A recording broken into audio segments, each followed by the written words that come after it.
As much as we love to study the game of credit card rewards, we're not perfect. We make mistakes, and today we're going to talk about our biggest credit card mistakes and regrets. My name is Sean, and I'm here with my co-host. Hi everyone, I'm Sherwin. Today on the Credit Card BS podcast, we're here to confess our mistakes and regrets. Let's just dive right in. Sean, what is something you regret about your credit card strategy? I feel like one of the this is going to sound like really stupid, but probably one of the biggest mistakes I made in this game was not starting as early as I could have. So I got my first card like a little before I turned 19. And I should have gotten it the day I turned 18. And like that may not sound like a big deal to most people, but like I could have had a full year of extra history, right? A full year extra to start this game. And so that would have just been huge. So I feel like that for me was actually like a pretty critical mistake. So if you're someone that is under 18 or you know someone that's about to turn 18 and they're responsible, make sure they get their first card like the day they turn 18, which is what I did for my brother. On his 18th birthday, I had him sign up for his first card just to start that credit clock as early as possible. Nice. I'm curious, what card did you have him get? So I had him do the Discover Student It. I would have done the Chase Freedom Rise, like you suggested that to me. The only problem is like he doesn't have a driver's license yet, and Chase, we have to like need that to get his like Chase account open, and I didn't want to deal with the whole bureaucracy of getting that. So I wanted to make sure he would get that card first just to start the clock, and it's like then I can have him build a Chase relationship a bit later versus waiting a few months to get all that stuff sorted out. That makes sense. Okay. That's actually also one of my biggest credit card regrets, starting at 19. Again, sounds silly, like, you know, you're still young, it's the same thing. But that literally set back my strategy significantly because one of the things I tell people is generally strategy is you open your first card, you kind of have to wait a year before Chase will start approving you for, you know, your cards because they want to see a year of credit history. So like it wasn't until I was 20 years old until I was really able to start, you know, doing Chase. And you want to do Chase first because of 524. Otherwise, you know, like let's say I was impatient and I just wanted to open the Amex cards, which would have approved me with less than 1 year of credit history, then that would have locked me out. So, you know, I just decided to be patient, wait till I was 20, get a bunch of Chase cards, and then now I can get other stuff. But there were so many good, like juicy, elevated bonuses that year that I just straight up missed out on because I didn't start earlier. And, you know, again, your first card doesn't need to be anything fancy or have really good rewards. It honestly doesn't even matter that much. Like, I rarely use my first card anymore. I doubt Sean does either. But it's just having it that account there on your credit report is crucial for, you know, getting approved for the cards that actually matter later on. Exactly. And so the next mistake I made was, you know, I didn't know what I was doing at first. I wasted like early inquiries. So like when I was like wanting to get my first card, I didn't really understand like approval requirements and stuff.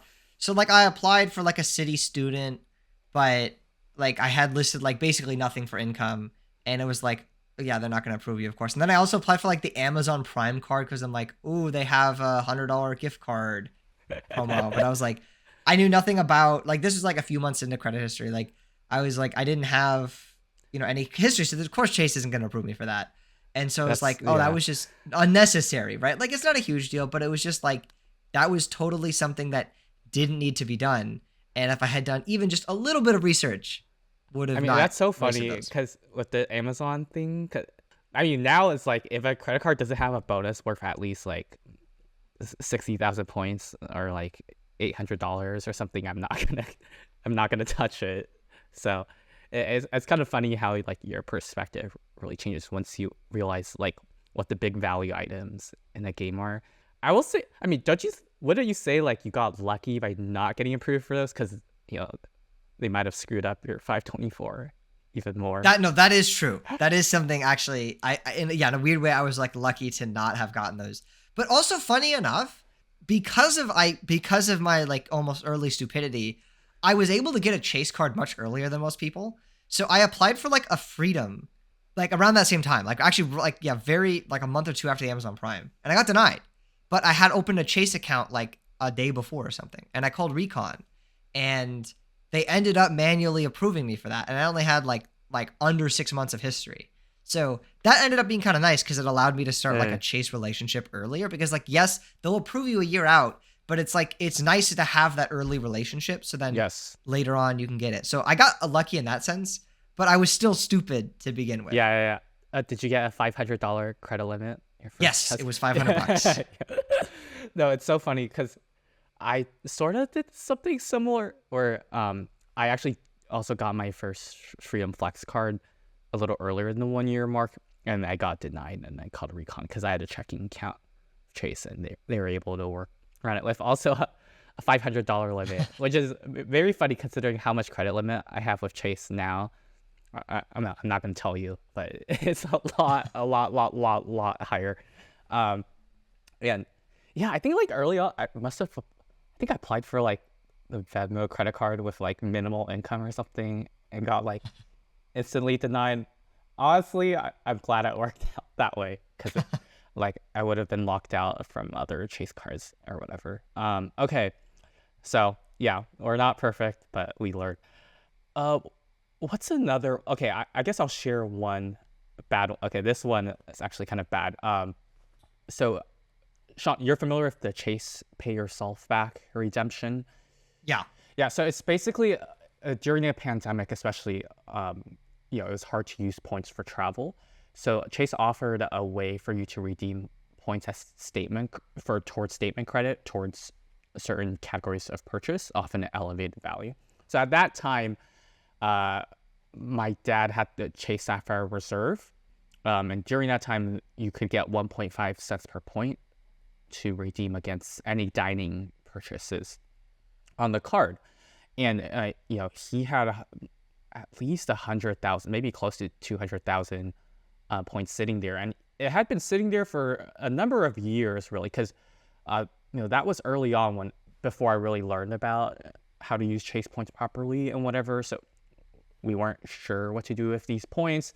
We kind of thought 1.5 was a fair value for Chase Point, given that's what they advertise on the portal. And we were about to downgrade his Sapphire Reserve to Freedom anyway, and thought, we should probably maximize that value now before we downgrade, and they'll only be worth 1 cent per point. So we ended up, redeeming a substantial majority of his points for 1.5 cents per point through Chase Pay Yourself Back. And, I view this now as a regret because, although 1.5 is the worst value for Chase Point, I now know I can get so much more value with Chase's transfer partners, including my favorite, which is Hyatt, easily 2 cents per point or more, whether on a low-end property or an expensive property. I've spent like 5,000 points on hotels that cost $130, or like 15,000 points can get you a hotel for that would have cost $400 or $500 sometimes. So, I view this as like a pretty bad redemption in retrospect, but I'm not too salty about it because my family has since then been able to open so many ink cards, and those come with a lot of points and have great referral bonuses and sign up bonuses as well. We've more than replenished our Chase point balance, where I'm in no shortage. Right, like I have enough points to do almost anything Hyatt related right now. So I'm not that mad in that sense, but I do wish I had better understood that those points would have been worth more. Sean, what do you think about this situation? Honestly, I don't think it was that bad of a mistake, to be totally real with you, because one, you can buy a lot of these points currencies around that mark anyways, right? On a good Hyatt sale, what's that, like 1.68 cents on a really good Hyatt sale? Aeroplan, you can definitely buy under that, right? And people and I transferred Aeroplan. I'm sure you've transferred Aeroplan, not maybe on the Chase side, but and you can buy Aeroplan points for less than 1.5. So like if I transfer a point to Aeroplan or some currency and I can buy it for some price, that's automatically my cents per point. That's how I view it, right? Because it matters what I could buy it at. Like, yes, it could be retail more expensive, but if I could have just bought that retail item for X price, that was the price. So I don't actually view that as that bad of a mistake. I can definitely see though, like why, I know Hyatt points, and that's like where we send our Chase points is over to Hyatt usually. So it's like, I can see why that stings a bit. But to be honest, of like mistakes people have made redeeming points, that is like not that bad. I would not beat yourself up over that because that's still a pretty good redemption value, especially when you're getting straight cash. Yeah, honestly, I feel like another reason why I don't think it's that bad is because we have so many points right now. Like if we had Yeah, 200,000 more points right now, it, like wouldn't make a difference materially in the sense that we wouldn't be able to spend them that fast, and it would just be there and not accruing interest. So exactly. I kind of find like there's, I mean, what's your take on this? Like I feel like above 400,000 points in an account, it may make sense to just start cashing out some of them because realistically you won't be able to use most of them for travel, and they're kind of sitting there and not getting value. Like what's your kind of threshold? I feel like it would depend on the ability, like the actual cash out rate. So if someone told me like I could cash points out at 1.5, I would actually take advantage of that. Like if it was direct cash. If for nothing else, the fact that I could buy those points at the same rate, right? So that's what I think people need to consider. Like if you can buy points at the same rate as cashing out, or like buy points cheaper, then it's fine to cash out because that's would have been the exchange anyways you were making if you were transferring the points, right? You were just buying points. So that's for me, I think what really frames a lot of it is like, what could I buy the points that I want at what rate? And what is my cash out rate? 1 cent per point is that's a bit too low for me. If you start to hit the 1.3 or north range, now how would you cash out points for 1.3 cents? This gets a little gray area, so you have to be careful how you word it. But like if it was like, oh, I booked a friend a hotel stay and they were going to pay X price for that stay. They just end up paying me what they were going to pay, right? Or something like that. Again, I'm not necessarily saying to do that. I'm not saying I do that. Very clear. Because that's, if you go a certain way that goes against the terms and conditions of these programs. But I'm just saying there are, if you were able to use it to save on a stay for someone else or however you want to do it, like if you were theoretically able to cash out points at some rate, like 1.3 to 1.5, I would not say that is like the worst redemption. 1 cent for me is not really in the picture. Unless it was like I was going to do some YOLO meme stock play that I somehow thought it was going to work. And I was like, oh, I'm going to use this as my gamble. I'm not saying to do that. I'm just saying like there are people that probably have done that. I still feel like at some point it may make like, let's say you're running a business and you're just have like mega ultra high spend. You're earning millions of points a month or something like point. Well, like a number you can never possibly use. I think you might as well cash out at some point. That's true. The only thing I'll counter, there's no amount of points I couldn't use. I'll find a way. Whether it be like, yeah, I'll find a way. Whether it be like I'm living at Waldorf Maldives or Park Hyatt Maldives, I will find a way to use those. You'll pay the 200,000 points that United charges for. Well, I wouldn't go that far, but yeah. Well, if you have millions of points, that's true. It doesn't matter. Just go anywhere. Yeah. Okay, let's move to the next one. Sean, why don't you give us another mistake you made? So this is kind of like similar to the previous one, but just like not understanding applicate approval rules, right? It's like not even just like wasting inquiries, but it's like I applied for that like on, early in the game, I had like a thing on my Experian account going like, oh, you get, you're pre-approved, or not pre-approved, you're like matched to the Sapphire Preferred. I'm like, oh, I'm matched. I want the Sapphire Preferred. Let me apply. And I had like, like 6 months of credit history. And obviously I was denied. I called Recon and I was trying. Of course I was denied. They're like, no way, right?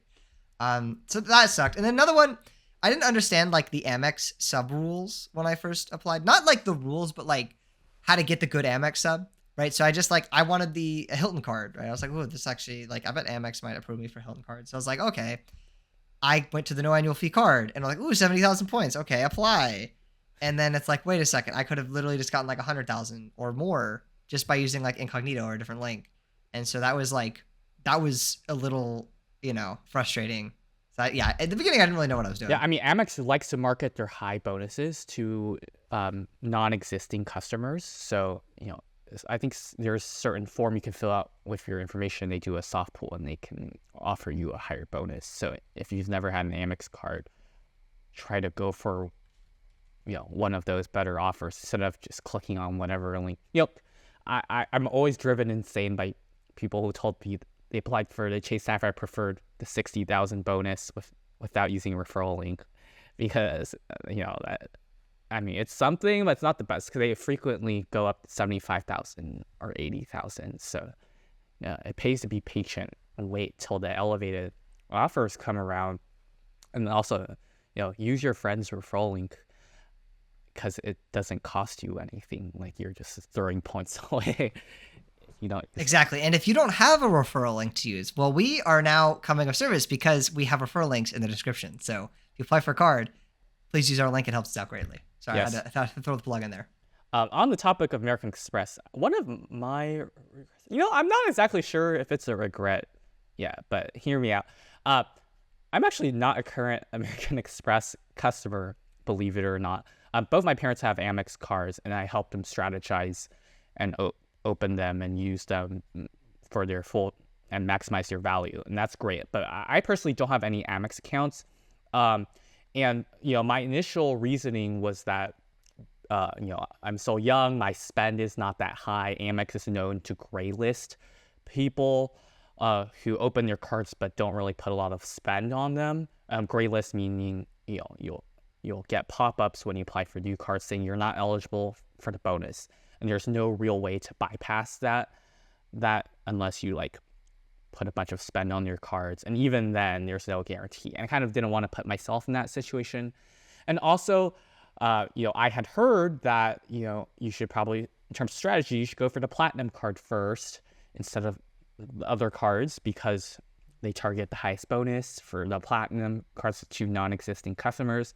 So if you go for other cards, you might lock yourself out of that big bonus. So I was like, I'm going to wait till later on when my travel habits become such that the $695 annual fee platinum makes sense for me. So as a result, I'm going to hold off on American Express entirely. And it turns out by doing that, I may have lost myself much of value because since that they've instituted these new rules that make it harder to get Amex cards and Amex bonuses, specifically things like family rules. It used to be you could get Platinum card and the Schwab Platinum bonus and the Morgan Stanley Platinum. Now they've bundled that together and you can only get one of those bonuses. Okay, that sucks. What about my strategy of getting the Amex Platinum first? I don't think that works anymore because now you have to get the green, gold, and platinum in that order to get all of their sign-up bonuses because of these new rules. If you get the platinum card first, you no longer get the gold or green bonuses. And in general, they've just made a bunch of other negative changes that just it doesn't help that I will if I get Amex cards in the future, I will now be subject to the thoughts, Sean. Yeah, I mean, yeah, I got lucky with that one, right? Because I kind of got into Amex early, and I was able to get the vanilla plat bonus, the Schwab plat bonus, the gold bonus, the green bonus, despite getting the platinum before the gold and the green. So I was lucky in that front. Yeah, it's a shame. It's a shame. I mean, I don't think Amex is going to remove that restriction, at least on the top of my head. Like anytime soon, I'd guess. Yeah, I think there's still, what's nice is there's still room within Amex on the business side that a lot of people are taking advantage of. No lifetime language offers on the business platinum, business gold, stuff like that. I opened, my player 2 and I opened a business plat fairly recently, got 2 190K offers. Of course, they raise it right after I do that, but just my luck. But yeah, I mean, honestly, yeah, you couldn't have known because it was the best strategy at the time. But it's interesting to see how that was on paper the best strategy, but then they just ended up changing the policies to where it ended up not being as optimal. I mean, it just goes to show you that banks can change stuff anytime. So don't assume that your knowledge is always going to be relevant and that you should always be willing to change your strategy if circumstances change. I mean, it's just a big headache for me now because let's say I do want the platinum, do I really need to go through the gold or the green and I don't really want the green, but should I just go for the gold directly and lock myself out of the green bonus? What if I get the green first and then now I get pop-up jail for the gold and platinum? Is that even worse than going for the platinum first? It's more convoluted to me what I should do. But in all fairness though, another reason I didn't rush for Amex is I really cared about the Chase 524 rule. Is very careful about how I did that. So that's not something I regret. I would have, if I just went for the Amex cards early on, would not have been able to get so much value out of Chase. Yeah, that makes sense. Yeah. I think like on that note of 524, early on I didn't really, I ignored 524 a little bit more than I should have. I got like 3 personal non-chase cards to begin with. Yeah, 3 personal non-chase cards. And it just wasn't the wisest decision. But then later on, I think what I did is about like 2 years ago at this point. Yeah, but it was about this year, 2 years ago. Or for this time 2 years ago. And I was like, okay, look, I've been under 524 a while. I got a couple inks. I got, a couple chase cards. I'm ready to get some chase personal cards and move beyond 524, right? So I got like the World of Hyatt. I got not the IG. I got another personal card or something. Because I wanted to get the Aspire. That's what it was. I was like, I need to get the Hilton Aspire. I need to get a bunch of these Aspires. And so once I was like beyond 524, I'm like, well, if I'm going to have to wait, a while anyways, why, I got this card and this card and this card, ABC card, like all these other cards. And I'm like, wait a second. I don't want to get these later because these are going to bring up my 524. But if I get them now, I'm already beyond 524. So what's the loss? So I grabbed a bunch of cards that I probably shouldn't have grabbed. So like I grabbed the Amtrak card. Why? I don't know. It's actually let's put this into bonus. perspective. How many cards of a 524 did you apply for? Give us a ballpark. I think people may not be honestly, aware. I don't. So my status of 524 at one point was like 1624 or something like that or higher. On the top of my head, I don't even remember all the cards. That doesn't count business cards, so you can imagine how many cards Sean have. Yes, that does not count business cards. So there was the Amtrak card, which, I still haven't used a sub on that. It's been like almost 2 years. I haven't used a sub on that. The Cathay Visa card, which, quick story here, they give me a toy limit of $1,500 with a spending requirement of $3,000 in 3 months. I'm spending on the card. I'm like really close to reaching the bonus. Comes down to like the last week. I think I've already reached the bonus, right? I want to put some more spend on just in case. And I pay off the card, okay? Payment submitted, payment received, credit line still won't free up. Card's maxed out, okay? It's been like a week, okay? Statement closes, and I'm like, God damn, I was $50 away. I was actually $50 away. I called them up, said, can you make any exception? I wanted to spend more, right? They wouldn't do it. And so I submitted a complaint to the CFPB. They denied the complaint. On the feedback, I say, no, they didn't address my concern. And then a few months later, I see that the miles on my account. And because they didn't free up my credit line. They wouldn't let me spend on it for like a week plus of the payment being not even just submitted, but being received on the card. Wait, so that was what frustrating. Was this bank? Synchrony. Oh, okay. Yeah. You really so that was went frustrating. Off the deep. But I got the bonus still. And what's funny is we actually ended up using the Asia miles, so it was kind of helpful. And then built. I like the built card. I think built is like useful a lot, but I don't really use it that much. I haven't really gotten any value out of it. I kind of just got it to got it. I'm trying to think if there's any other like personal cards I got that I think there's nothing else on the top of my head, but like there was just a lot of cards I got that like I didn't really need to get. I probably should have just waited. But now I'm waiting. I'm like 7 months away from being under 524. Are you planning on going under 524? Yes. Or so you're okay. I want to get some chase cards again. I want to get some inks. I only have 2 inks. That's rookie numbers. I need to get some more. Okay. I like forced myself to stay at 424 for like entire year. I was very disciplined about it, and like that's actually one of the best decisions I made. And I did get a bunch of business cards throughout the year, and it kind of sucked because like Citi and American Express, Capital One were throwing these like elevated offers on other cards that I just forced myself to sit out on, but I think it was still worth it in the end. What's another I think one thing that both of us wrote down is speculatively transferring points.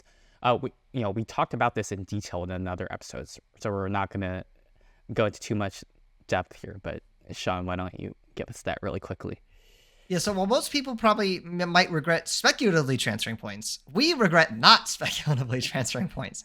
Because for me at least, pretty much every time I've debated transferring points or not, and then decided not to because I'm like, I don't know with 100% certainty I'm going to use these, I've regretted it and have had to like transfer points at a non-transfer bonus rate to that program to book the redemption I wanted. And I'm like, wow, I could have saved quite a lot of miles if I would have just speculatively transferred.